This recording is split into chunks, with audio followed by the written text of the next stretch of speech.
মাগরিবের পরে কারো সঙ্গে কথা না বলে এই দোয়াটি 7 বার পরে আল্লাহ তাআলার কাছে যা চাইবেন আল্লাহ আপনাকে তাই দান করবে। অভাবে আছেন, ঋণগ্রস্ত আছেন, মাথায় টেনশন, ঋণের বোঝা, বাড়িতে থাকতে পারতেছেন না, আল্লাহ সব আপনার পেরেশানি দূর করে দেবে ইনশাআল্লাহ। যদি আপনি আমলটি করতে পারেন, আমল মানুষের জীবন বদলিয়ে দেয়, আমল মানুষের জীবনকে পরিবর্তন করে দেয়। আল্লাহ তাআলা আপনার সব দোয়া কবুল করে নেবেন ইনশাআল্লাহ।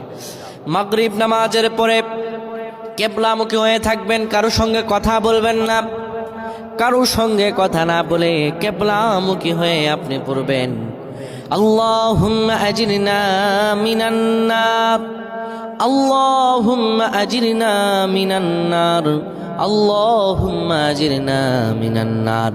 যদি এটি আপনি মাগরিব নামাজের পরে কারো সঙ্গে কথা না বলে পড়ে 7 বার পরে দুটি হাত তুলে আল্লাহর কাছে দোয়া করেন, আল্লাহ জাহান্নামের আগুন থেকেও বাঁচাবেন এবং আল্লাহ আপনার সব দোয়াগুলো কবুল আর মঞ্জুর করে নেবেন। আল্লাহুম্মা আমিন।